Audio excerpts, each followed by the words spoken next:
प्यारे छात्रों, आज हम करने जा रहे हैं एमए भाग 2 का प्रश्न। नाना फडणवीस का चरित्र चित्रण कीजिए।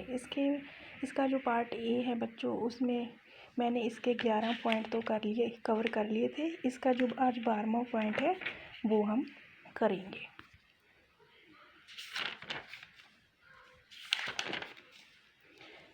अवसरवादी। नाना फडणवीस अवसरवादी व्यक्ति है। जब उसे मालूम हो जाता है कि घासीराम की उसके लिए कोई उपयोगिता नहीं है, उसे ये भी भय होता है कि कहीं बेटे की मृत्यु से दुखी घासीराम क्रोध में आकर उसका वध न कर दे, तो वह घासीराम से पीछा छुड़ाने के अवसर की ताक में है। जब उसे घासीराम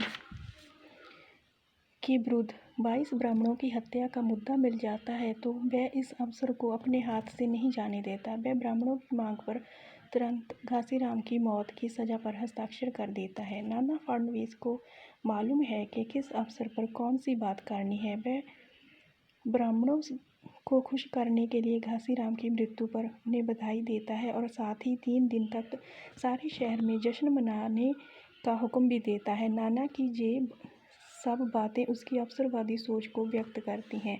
नंबर 13 निर्दयी। नाना फडणवीस एक निर्दयी शासक है। वह ब्राह्मणों को हुक्म देता है कि घासीराम को मारने से पहले पूरी तरह बेइज्जत किया जाए।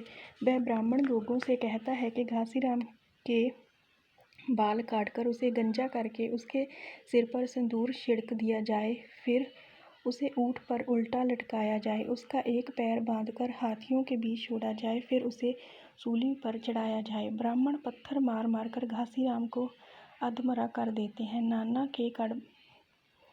नाना के कहने पर उसी तरह उसका जुलूस निकालते हैं। घासीराम तड़प तड़प कर मर जाता है, लेकिन नाना को इसका कोई दुख नहीं होता।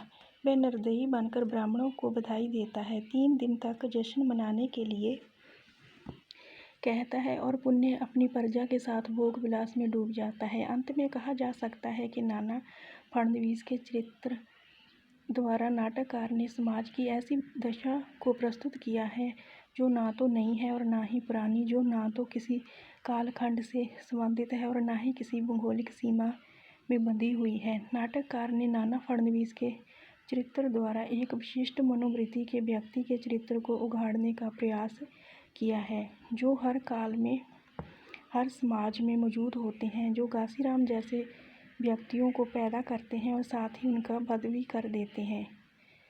नाटककार को नाना फडणवीस का चरित्र चित्रण करने में पूर्ण सफलता प्राप्त हुई है। धन्यवाद।